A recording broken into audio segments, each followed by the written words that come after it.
आप लोग केसरी 2 मत देखना। अगर आप अंग्रेजों के इतिहास को ही सच मानते हैं तो केसरी 2 मत देखना, और अगर आप भारत के असली सच को जानना चाहते हैं तो केसरी 2 जरूर देखिए। 13 अप्रैल 1919 को अमृतसर, इंडिया में एक बहुत ही भयानक घटना हुई।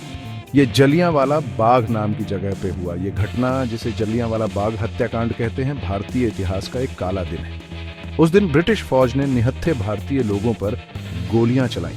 इस हिंसा ने पूरी दुनिया को हिला के रख दिया। इससे पता चला कि ब्रिटिश राज कितना जालिम था।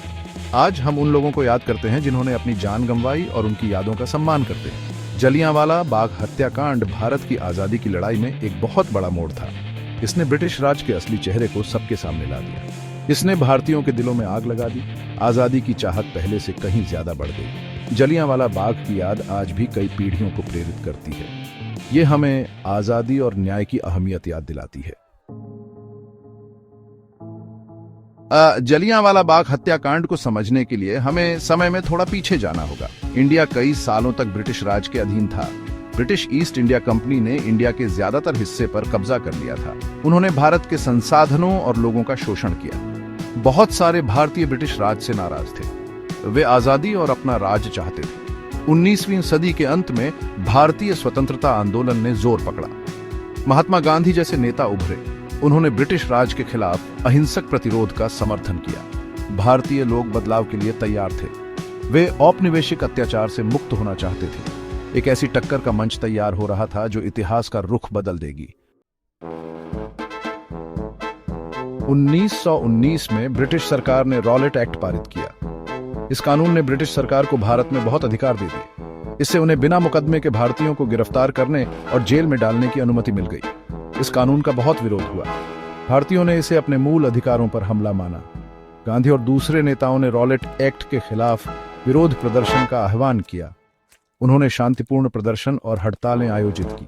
ब्रिटिश सरकार ने जोर जबरदस्ती से जवाब दिया। उन्होंने नेताओं को गिरफ्तार किया और प्रदर्शनकारियों पर हिंसा की। भारत में हालात बहुत तनावपूर्ण होते जा रहे थे। रॉलेट एक्ट एक चिंगारी साबित हुआ जिसने प्रतिरोध की आग भड़का दी। 13 अप्रैल 1919 को हजारों भारतीय जलियांवाला बाग में इकट्ठा हुए। ये अमृतसर में एक दीवारों वाला बाग था। लोग वहां रॉलेट एक्ट और 2 नेताओं की हाल ही में हुई गिरफ्तारी का विरोध करने के लिए थे। सभा शांतिपूर्ण थी। वहां पुरुष, महिलाएं और बच्चे मौजूद थे। उन्हें उस भयावह घटना का अंदाजा भी नहीं था जो होने वाली थी। जलियांवाला बाग में माहौल विरोध का था, लेकिन साथ ही उम्मीद का भी था। भीड़ ने भाषण सुने। उन्होंने एक आजाद भारत के लिए अपनी उम्मीदें साझा की। वे शांतिपूर्वक इकट्ठा होने और अपनी आवाज उठाने के अपने अधिकार में विश्वास करते थे। उन्हें क्या पता था कि उनकी शांतिपूर्ण सभा जल्द ही एक अकल्पनीय त्रासदी का दृश्य बन जाएगी। भाग 5, गोलियों की आवाज, त्रासदी का दिन। ब्रिगेडियर जनरल रेजिनाल्ड डायर, एक ब्रिटिश सैन्य अधिकारी, अपने सैनिकों के साथ जलियांवाला बाग पहुंचा। वह सभा को दबाने के लिए आया था। बिना किसी चेतावनी के उसने अपने सैनिकों को निहत्थे लोगों पर गोलियां चलाने का आदेश दिया। लगभग 10 मिनट तक गोलियां चलती रहीं। लोग 4 दीवारी वाले बाग में फंस गए थे। भागने का कोई रास्ता नहीं था।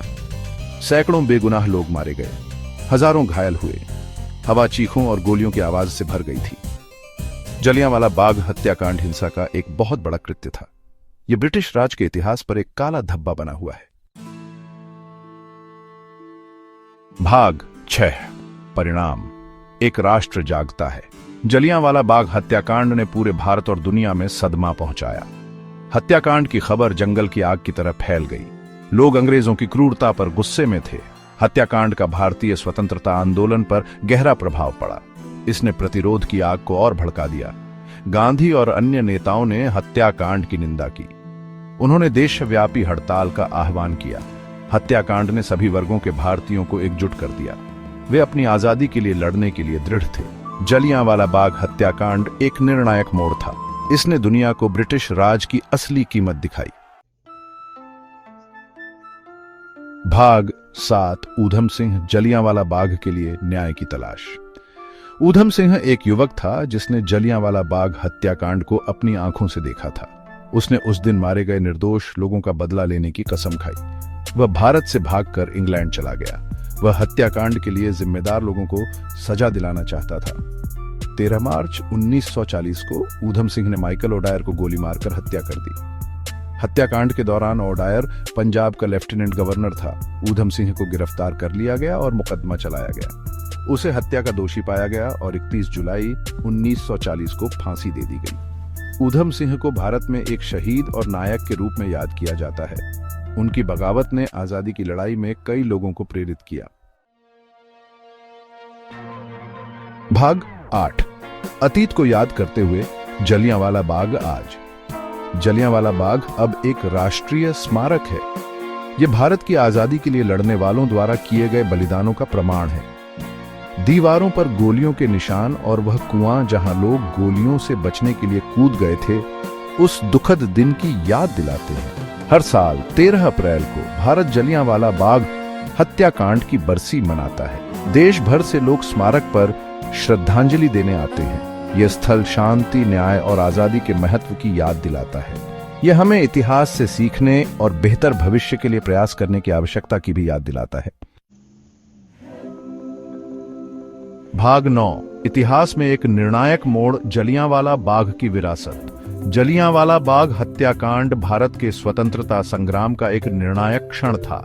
इसने औपनिवेशिक शासन की क्रूरता को उजागर किया और प्रतिरोध की आग को हवा दी।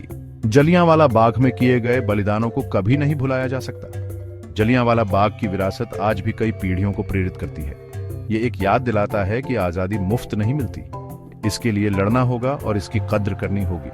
हत्याकांड हमें मानवाधिकारों के महत्व और जहां भी अन्याय हो उसके खिलाफ खड़े होने की आवश्यकता की भी याद दिलाता है।